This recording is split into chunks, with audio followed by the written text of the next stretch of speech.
Friends, मैं हूं गौरव और 9 दिसंबर 2016 को झारखंड के एक छोटे से गांव में एक बहुत ही दिल दहलाने वाला हादसा हुआ। सुसारी बुरु नाम की एक बुजुर्ग महिला को उसकी खुद की पड़ोसी अनीता सोमासे ने खुल्लम खुल्ला पूरे गांव के सामने जिंदा जला दिया। उसकी गलती?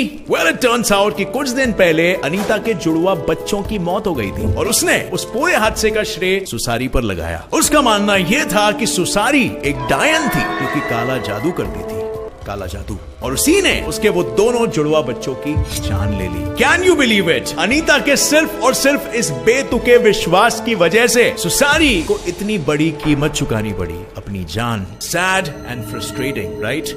लेकिन actually you'll be quite surprise to know कि सुसारी का केस एक अकेला इकलौता केस नहीं है। इनफैक्ट ये केस तो लाखों में भी एक नहीं है। ऐसी कई सारी औरतें हैं झारखंड में और पूरे भारत में जो विचक्राफ्ट यानी जादूगरी, काला जादू, ये सारी चीजों का शिकार बन जाती है। उनका समाज से बहिष्कार किया जाता है, उन्हें पब्लिकली सबके सामने मारा जाता है और कुछ एक्सट्रीम केसेस में तो उनकी जान भी ले ली जाती है। और ये सब कुछ सिर्फ और सिर्फ एक अंधविश्वास की वजह से। अंधविश्वास जिसके पीछे कोई साइंटिफिक रीजनिंग नहीं होती है, कोई लॉजिक नहीं होता है। ये बस सदियों पहले किसी अनाड़ी इंसान के दिमाग में क्या खिचड़ी पकी, उसने ऐसा कहा, मनगढ़ंत कहानी बना ली और आज लाखों करोड़ों लोग उसे मान रहे हैं। एक भी बार बिना अपना खुद का लॉजिक, खुद की रैशनैलिटी लगाए। दूसरों का छोड़ो फ्रेंड्स, अपने आसपास ही देख लो। हम सब खुद को कितने मॉडर्न मानते हैं, कितने बुद्धिमान मानते हैं। लेकिन अब जो मैं आपसे प्रश्न पूछने वाला हूं, वो प्रश्न का एकदम सही जवाब मुझे देना। क्या आपने कोई भी बुरी या डार्क सी बात बोलने के बाद टचवुड नहीं बोला है? क्या आपने अपने किसी दोस्त या रिश्तेदार को मंगलवार या शनिवार को नॉनवेज नहीं खाते हुए नहीं देखा है? क्या आपके परिवार में किसी न्यूबॉर्न बेबी को काला टिक्का लगाकर उसकी नजर नहीं उतारी गई है? रात के अंधेरे में पीपल के पेड़ के सामने मत जाना, वहां पर चुड़ैलें रहती है। और बैड लक चल रहा है क्या? कोई नहीं, अपने घर के बाजू में ये नींबू मिर्ची लगा ले, सब कुछ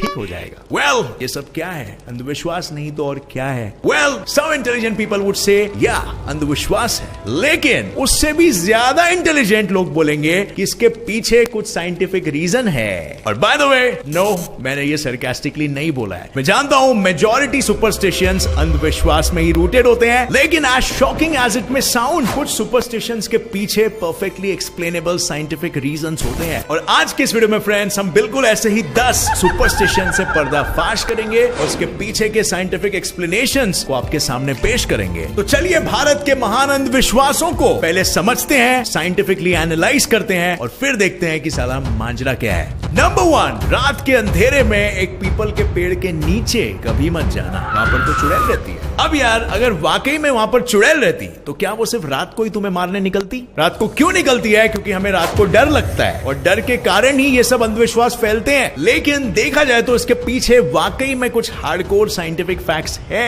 कोई भी पेड़ दोपहर में जब फोटोसिंथेसिस करता है तो वो भारी मात्रा में ऑक्सीजन को रिलीज करता है, लेकिन रात के अंधेरे में बगैर सनलाइट ऑफ कोर्स वो फोटोसिंथेसिस नहीं कर सकता और इसीलिए उसका नॉर्मल रेस्पिरेशन यानी सांस लेना चालू रहता है और इससे वो पेड़ अपने आसपास से ऑक्सीजन को अंदर लेता है और CO2 यानी कार्बन डाइऑक्साइड को बाहर एक्सपेल करता है। और इसीलिए आपको जनरली किसी भी पेड़ के नीचे रात को नहीं सोना चाहिए, लेकिन यहाँ पर स्पेसिफिकली पीपल के पेड़ के नीचे तो बिल्कुल भी नहीं सोना चाहिए। रीजन, पीपल का पेड़ इतना विशाल और बड़ा होता है कि उसके नीचे सोने से आपको भारी मात्रा में आपका बॉडी CO2 को अंदर लेगा, जिसकी वजह से आपको ब्रीदिंग प्रॉब्लम्स हो सकते हैं, सफोकेशन हो सकता है और यहाँ तक की मौत तक हो सकती है। और इन्हीं ब्रीदिंग प्रॉब्लम्स को लेकर शायद हमारे पूर्वजों ने ये परंपरा बनाई। सो एनीवे, पीपल के पेड़ के नीचे नहीं सोने का, क्योंकि वो CO2 भारी मात्रा में रिलीज करता है और ना कि उसके पेड़ के नीचे चुड़ैल आती है। Number 2, using lemon and green chillies to avert बुरी नजर। अब यार, मैं यहाँ पे क्या बोलूँ, ये तो हम सभी ने देखा है। लोगों के नए नए घरों पे, दरवाजों पे, दुकानों पे, कार्स पे, बाइक्स पे, एटसेट्रा एटसेट्रा। इसके पीछे लॉजिक, इसे लगाया जाता है बुरी नजर से अपने आप को बचाने के लिए। अगर आप इस लॉजिक में थोड़ा और डेप्थ में जाना चाहोगे तो एक कहानी भी है, और वो है ये कि माँ लक्ष्मी की बहन अलक्ष्मी दरिद्रता और दुर्गति के लिए रिस्पॉन्सिबल होती है और उन्हें खट्टा खाना और तीखा खाना बहुत पसंद होता है। और इसीलिए आप अगर नींबू मिर्ची को अपने दरवाजे पे लगाओगे तो अलक्ष्मी जी इन्हें खा के प्रसन्न होकर दरवाजे से चली जाएगी और अंदर नहीं आएगी। Okay. Quite believable, right? May be for someone जो उतना साइंटिफिक नहीं है, लेकिन आई नो वेरी वेल कि मेरी ऑडियंस ऐसी नहीं है, तो इसीलिए मैं थोड़ा और डेप्थ में रिसर्च करके इसके पीछे के कुछ प्रोबेबल साइंटिफिक रीजंस आपके लिए लाया हूं। तो पुराने जमाने में जब लोगों को एक जगह से दूसरी जगह जाने के लिए या तो पैदल या तो बैलगाड़ी में जाना पड़ता था, तब उन्हें बहुत दिन लग जाते थे वहां तक पहुंचने के लिए। उनका रास्ता अक्सर जंगल से होकर गुजरता था, तो ऐसे में लोग अपने साथ नींबू और मिर्ची लेके जाते थे। नींबू इसीलिए क्योंकि वो एक हाइड्रेटिंग एजेंट होता है और उसमें पानी मिलाकर पीने के बहुत सारे हेल्थ बेनिफिट्स होते हैं, इंक्लूडिंग प्रिवेंशन ऑफ डिहाइड्रेशन। लेकिन मिर्ची क्यों? वेल, उसके पीछे एक रीजन है। जंगलों में सांप बहुत होते हैं, जैसे हम सब जानते हैं। अगर सांप है तो स्नेक बाइट्स भी बहुत ही कॉमन होंगे। तो अब जहरीले स्नेक बाइट को नॉन टॉक्सिक स्नेक बाइट से आप कैसे डिफरेंशिएट करोगे? तो वेल, ऐसे केस में हमारे पूर्वज एक मिर्ची खाते थे और अगर उन्हें वो मिर्ची तीखी लगी, उन्हें नर्वस सिस्टम में वो फील हुआ, वो तीखापन उस मिर्ची का, तो इसका मतलब वो सांप जहरीला नहीं था। और अगर उन्हें वो मिर्ची फील नहीं हुई तो इसका मतलब वो सांप जहरीला था। उसके जहर से उनका जीभ सुन पड़ गया है। And now does it sound believable for the right reason? Number 3, meat should not be consumed on certain days. अब फ्रेंड्स, आपको तो पता नहीं, लेकिन जब भी मेरा चिकन खाने का मन करता है तो साला शनिवार ही निकलता है और मॉम पीछे से चिल्लाएगी, बेटा चिकन मत खाना, आज शनिवार है। एंड ऑफ कोर्स उसके पीछे के रिलीजियस रीजंस तो सभी को पता है। सोमवार को शिव भगवान का दिन माना जाता है, मंगलवार को हनुमान भगवान का दिन माना जाता है, थर्सडे को साईं बाबा का और शनिवार को फिर से हनुमान भगवान का। अब शनिवार को कई लोग शनि भगवान का दिन भी मानते हैं और क्योंकि मांस मटन खाना एक अपवित्र चीज माना जाता है और इसीलिए इन शुभ दिनों पर इसे खाने पर पाबंदी लगाई जाती है। पर कुछ लोगों का मानना है कि इसके पीछे भी एक साइंटिफिक रीजन है और वो ये है कि चिकन मटन खाना हमारे शरीर के लिए और हमारे मानसिक शांति के लिए अच्छा नहीं होता। हम तामसिक यानी एग्रेसिव प्रवृत्ति के बनते हैं। और अब ये बात आप किसी हार्डकोर नॉन वेजिटेरियन को नहीं समझा सकते, क्योंकि वो तो यही कहेगा कि भाई मैं चिकन मटन नहीं छोड़ सकता। सो अगर हम उनका कंजम्पशन रोक नहीं सकते तो हम एटलीस्ट उस पर थोड़ी सी पाबंदी तो लगा सकते हैं और शायद इसीलिए हमारे पूर्वजों ने ये परंपराओं को जन्म दिया। Number 4, why Indians throw coins in holy rivers. अब दोस्तों, अपने कई बार बुजुर्गों को किसी होली रिवर जैसे कि गंगा, यमुना या गोदावरी में सिक्कों को फेंकते हुए देखा होगा और आप सोच रहे होगे यार ये क्यों करते हैं। इनफैक्ट मेरे से भी मेरी मॉम ने गंगा नदी में ये चीज करवाया था। अब वो समय मैंने सिक्का तो फेंक दिया, लेकिन मैं बस ये सोचने से अपने आप को नहीं रोक पाया कि इस असीम से नदी में एक सिक्का फेंकने से मेरा क्या भला हो जाएगा। And actually friends, you will be shocked to know कि इसके पीछे का रीजन एक्चुअली में काफी स्मार्ट है। पुराने जमाने में ज्यादातर सिक्के कॉपर यानी कि तांबे के होते थे और उस समय पूरे गांव के लिए पीने के पानी का केवल एक ही कॉमन सोर्स होता था, नदी या कोई तालाब या कोई कुआं। अब एज यू मे नो, हमारा बॉडी अपने आप में कॉपर को सिंथेसाइज नहीं कर सकता, लेकिन उसे कॉपर की जरूरत है हमारे बायोलॉजिकल फंक्शनिंग के लिए। और इसीलिए मे बी हमारे चालाक पूर्वजों ने ये परंपरा बनाया जिसमें हर कोई बंदा एक कॉपर का सिक्का उन कॉमन सोर्स ऑफ वाटर में फेंकेगा। वो बेचारे मे बी बस इतना ही चाहते थे कि हमारे बॉडी को सही मात्रा में कॉपर मिलता रहे। अब आई नो आप में भी यही सोच रहे होंगे कि इन सुपरस्टिशंस में अगर इतना साइंस है तो लोग ने सीधा क्यों नहीं बताया, लोगों को बहलाया क्यों? पुराने जमाने में जैसे आपको पता होगा, धर्म, भगवान, ये सब चीजों में ज्यादा मान्यताएं होती थी और साइंस में कम। और इसीलिए अगर मैं आपको कहूं कि आप ये काम करो, इससे भगवान खुश होंगे, तो ये ज्यादा चांस है कि आप उस आज्ञा का पालन करोगे। और मैं भी इसीलिए इन बिहेवियर चेंजेस को उन रिलीजियस ट्रेडिशंस के साथ एंकर किया गया। नंबर 5, काले टीके से नजर उतारना। अब हिंदुइज्म में और बस इन जनरल भारत में यह मानना है कि किसी भी इंसान, स्पेशली एक नवजात शिशु पर एक काला टिक्का जरूर लगाना चाहिए ताकि उसको बुरी नजर से बचाया जा सके। अब इसके पीछे जो सो कॉल्ड साइंटिफिक रीजन दिया जाता है वो ये है कि एक काला रंग का धब्बा वो बच्चों को थोड़ा कुरूप और बदसूरत दिखाता है, जिससे किसी भी इंसान की बुरी नजर उस पर नहीं पड़ती है। अब यार मेरे मानने में तो ये रीजन कुछ खास साइंटिफिक नहीं है, आपको नहीं लगता? लेकिन इससे हमें एक बहुत ही इंपॉर्टेंट बात पता चलती है। अब आज के टाइम पे देखा जाए तो बहुत से लोगों को ये पता है कि नजर लगने जैसी कोई बात नहीं होती है। वो खुद से वाकई में इस बात पे विश्वास नहीं करते हैं, लेकिन फिर भी वो इन सुपरस्टिशंस में भाग ले लेते हैं। और ऐसा क्यों?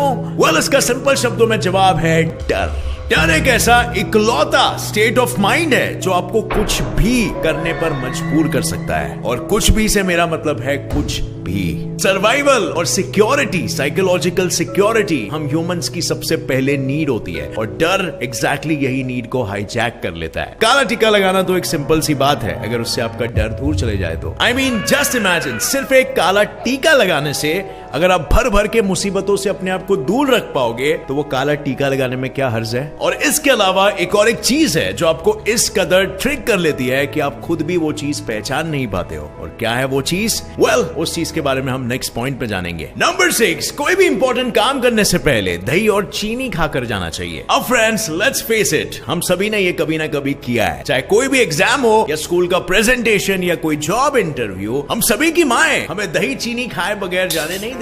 अब यार, ये चीज आपके दिमाग में इस तरीके से इंटीग्रेट की जाती है कि एक बार आपको भी ऐसा लगता है कि यार अगर दही चीनी नहीं खाया तो एग्जाम में भी अच्छा नहीं जाएगा, और इसीलिए कोई भी रिस्क नहीं लेने के लिए आप खा ही लेते हो और सरप्राइजिंगली आपका दिन अच्छा जाता है। But how? क्या सिर्फ दही चीनी खा लेने से आप दुनिया जीत सकते हो? क्या दही चीनी में कोई मैजिकल पावर्स होती है? वेल, ऐसा माना जाता है। जैसे मैंने आपको पहले बताया कि पुराने जमाने में या तो बैलगाड़ियों में या तो पैदल ही लोग ट्रैवल करते थे, और अब इंडिया एक मेजरली सब ट्रॉपिकल कंट्री है, यानी यहाँ पर गर्मी के मौसम में बहुत ही कड़कती धूप और जलती हुई गर्मी होती है। और अब दही की तासीर यानी कि नेचर क्या होता है? तो दही कूल होता है, कूलेंट, और शक्कर देता है आपको इंस्टेंट डोज ऑफ ग्लूकोज। तो यही मान्यता है कि पहले बाहर जाते वक्त, बाहर की तपती गर्मी में जाते वक्त कूलेंट दही और शक्कर खाने से आप हाइड्रेटेड रहते हो, आपका मन कूल रहता है और आपको वो ग्लूकोज की एनर्जी भी मिलती है। अब वैसे देखा जाए तो ये लॉजिकली तो सही है, लेकिन इन सुपरस्टिशन से एक और एक चीज होती है, और वो चीज होती है अच्छा फील होना। इन सारे सुपरस्टिशंस को करके आपको वाकई में अच्छा फील होगा, राइट? आप मेंटल पीस में होगे, आपका दिन भी अच्छा गुजरेगा और आप रिएक्टिव और फ्रस्ट्रेटेड से नहीं होगे, क्योंकि आपको कहीं ना कहीं उन चीजों पर विश्वास यानी कि फेथ है। अब कुछ लोगों की कोई फेवरेट शर्ट होती है जो उनके हिसाब से उनके लिए लकी होती है, और एक तरह से अगर वो शर्ट पहन के जाएंगे तो उनके दिमाग को रिलीफ देता है, उन्हें नेगेटिव थॉट से दूर रखता है और एक ऐसा बिलीफ क्रिएट करता है कि उनके साथ सब कुछ सही होने वाला है। और यहां पर भी अगर आप थोड़ा और डेप्थ में, साइकोलॉजी में डेप्थ में घुसने की कोशिश करोगे तो कहीं ना कहीं लास्ट में डर ही आता है कि क्या अगर मेरा दिन अच्छा नहीं गया तो उससे अच्छा मैं दही शक्कर खा ही लूं या मेरा फेवरेट टी शर्ट पहन ही लूं। Number 7, swallow Tulsi leaves and never chew it. अब फ्रेंड्स, हिंदू धर्म में तुलसी को मां माना गया है और उसे एक होली सिंबल यानी एक पवित्र चिन्ह भी माना जाता है। अक्सर हमारे घरों में बुजुर्ग ये कहते हैं कि तुलसी के पत्तों को कभी भी चबा के नहीं खाना चाहिए, उन्हें डायरेक्टली निगल जाना चाहिए। और क्यों?